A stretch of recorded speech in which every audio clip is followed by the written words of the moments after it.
Hey guys, welcome back to Resistance Chicks. We're your hosts, Leah and Michelle. Today is the, 11th of August, 2019. I had to think about that for a second. It's technically the 9th of Av, which I don't is want to end on like all the bad news, but I actually did want to cover some of these crazy things. Crazy story. We're going to end on crazy story segment. Suspect in samurai sword murder that shocked Germany was a fake refugee.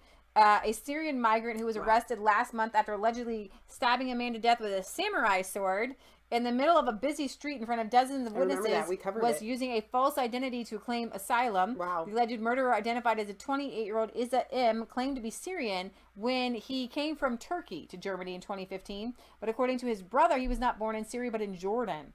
The murder, which took place last week in Stuttgart, was caught on film. And during the incident, Issa M can be heard asking, "What did you send to Berlin?" fueling speculation that the motive behind the killing had to do with his false identity being found out by the victim. Wow. A friend of both men has added to the speculation, saying the 36-year-old German Kazaka had reported Issa M, his former roommate, to the authorities for asylum fraud. The brother of the alleged killer said that Issa M bought a fake passport in Turkey, and this is money going all over the place. So we've got the samurai guy there. Let's see. We've got officer run over with own patrol car in a sickening attack in Birmingham. A man has been arrested on suspicion of attempted murder after allegedly running over a police officer with his own patrol vehicle in Birmingham. Oh my gosh. The officer was following a stolen Range Rover Sport down Moorcroft Road in the South Birmingham suburb of Moseley on Saturday. When the officer attempted to arrest the suspected car thief, he was violently assaulted and punched to the ground before the suspect stole the patrol car and ran over the policeman. Oh my gosh. The police confirmed Saturday they had arrested a 29-year-old man on the suspicion of attempted murder of a police officer and another 24-year-old man for car theft. So, another shocking... So, I do have to say this, though, and it is very important for our American viewers. Yeah. Before you go giving an inch or a millimeter or whatever to this whole gun control debate with background checks and so on and so forth, I want you to recognize why that doesn't happen here in the United States. It does actually in some gang-infested cities. Something like that could happen where lawlessness... is run rampant, but by and large, there are two reasons: the godly moral fiber of our country and the Second Amendment. Okay, that is not going to happen because other people around would see something like that happening and bring out their protection and take this person down. That's why things like that don't happen here. And if we give up our Second Amendment, we can expect to see things like that happening here as well. We have a machete attack. 2 men were taken to the hospital after a car chase ended in a shooting and a machete attack near to where children were playing in the second violent incident to take place in a residential area in Britain's second city.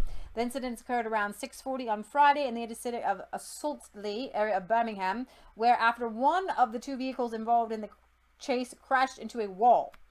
The victims, both 23-year-old males, were taken to the hospital, but we had here's the thing: if you don't have guns, guys, there will be machete attacks. Yeah.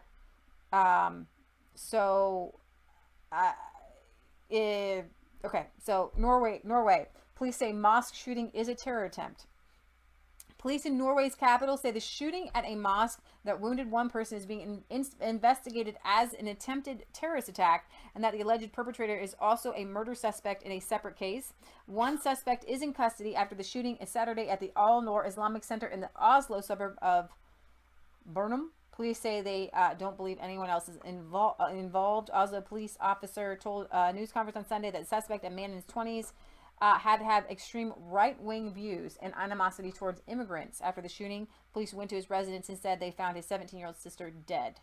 Okay. So here we go with more insanity. Killing your own sister and then shooting people. So wow. Norway, is this a copycat? I don't know. Of Dayton? It's very strange. What's going on worldwide? I don't know why this isn't getting more news. Wow. But, so Britt Baza says... Michelle, the police in the UK are actually hated by the majority of Brits because of corruption, so they don't help the police here. I actually have to disagree with you, even though I'm not British. Okay? If a regular human being that has not reached the level of insanity here sees a police officer being run over in a car and they had the means wherewith to stop and take that person down, I believe that they would do it. Maybe they're not going to stop people harassing the police, but when it comes to actual bodily harm that could kill that person, otherwise you'd have to admit that all Brits are a bunch of like insane mob crazed criminals to say that they would not do that. A police officer is in critical condition after a sudden and brutal machete attack in Lytton, East London. According to an official statement from the Metropolitan Police Force, the attacker was the driver of a van. I think I didn't finish this one. I think it's from the other. I don't know how many machete attacks there were. Maybe there's two. A van which 2 uniformed officers had attempted to flag down near the Cooper's Lane Junction on Lytton High Road. The driver, described as only a male in his 50s, was chased down after trying to flee the scene and stabbed an officer in his 30s a number of times after he and his colleagues got out of their police car to speak to him. Police officers in Great Britain do not carry firearms on a routine basis, and the attacked officer does not appear to have had one.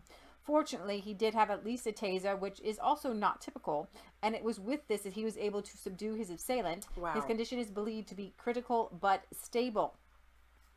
A Swede Speak says, the Norway shooter is a Norse mythology white supremacist copycat guy. Pretty much I have looked into him. Thank you. Today. Ugh, craziness. Ravaza says the police are criminals in the UK, hence why the majority don't stop to help. So, there's a few more articles, but I'm going to skip them, and I'm going to go to this from The Guardian. I'm really actually happy to see this article from The Guardian. After El Paso and Dayton, and now Norway, the left needs to reach out to men and not condemn them. So Jordan Peterson, Canadian, so that's what we're covering this. A lot of young men seem to be lost and disenfranchised, but only the likes of Jordan Peterson are engaging with them, and I would say Christians are engaging. But Jordan Peterson has a level of engagement to give people purpose beyond a religion. Yeah, I agree. Okay, so a horrific act of violence takes several innocent lives. A frantic live stream details the events. Terrifying mobile footage spreads rapidly online. Then come the tweets of condemnation from world leaders, followed by an onslaught of outrage split down partisan lines.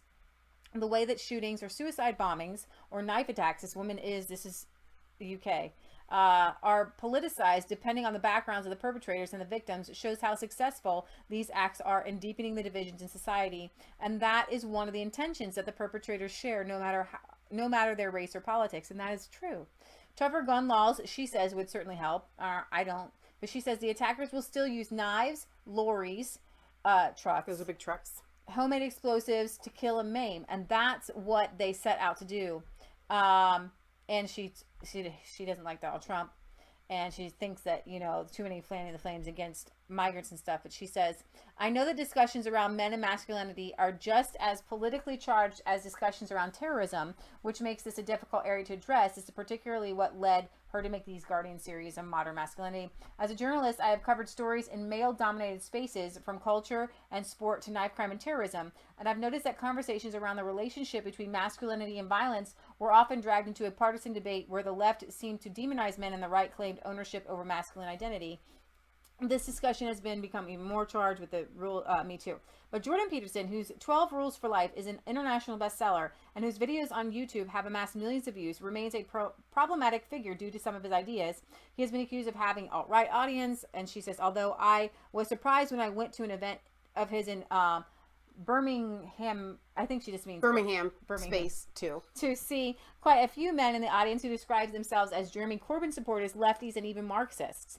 Peterson's main tenet was that men and women need purpose and responsibility if they're going to find meaning and direction in life.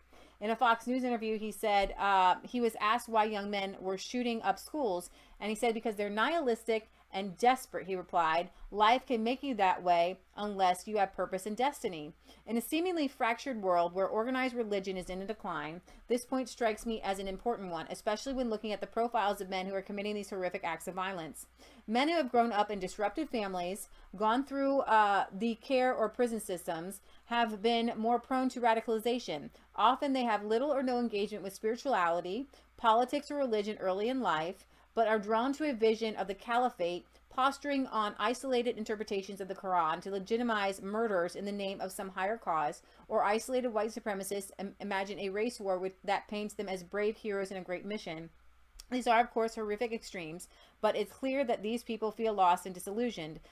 There's a push to tribalism, finding belonging and purpose in greater cause. And so I actually was incredibly interested that she went on to talk about Anders Breivik sought to give meaning to his murderous rampage. He wrote a 1,500-page manifesto railing against Islamization of Europe in July 2011 before killing 77 people in Norway. Brenton Harrison Tarrant, who shot 51 people in mosques in Christchurch, New Zealand this year, wrote a 74-page screed citing this guy as an inspiration and posted it on the web forum 8chan. And last week, Patrick Crucis posted his own manifesto. In the Fox News, Peterson had noted how the shooters influenced each other, saying it's like a psychological epidemic. These people keep track of each other, and there's a competitive element to it. Part of what drives them is motivation for notoriety. Notoriety is better than being ignored. Whatever people feel about Peterson's politics, there is undoubtedly something to what he's saying. People on the left tend to respond to him tribally rather than engaging with his ideas, but there are times where that's not productive. And so I think that I'm actually kind of pleased that The Guardian actually took a minute to try to break things down. I think that that's what we try to do, is break things down and realize that if there were no such thing as guns, do you think that these shooters would still have this hatred, right, and this anger and this frustration and longing to be part of something, and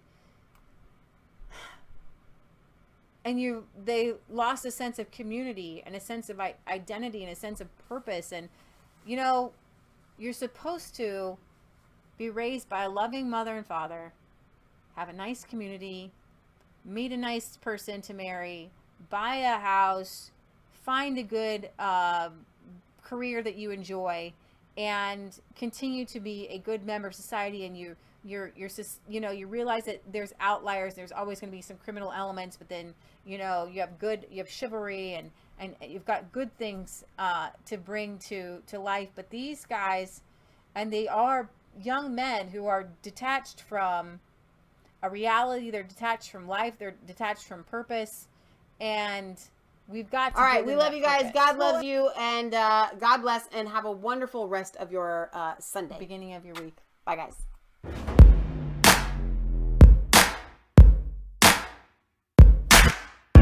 I was cold, all alone. No place for home every day. So afraid, but you called my name.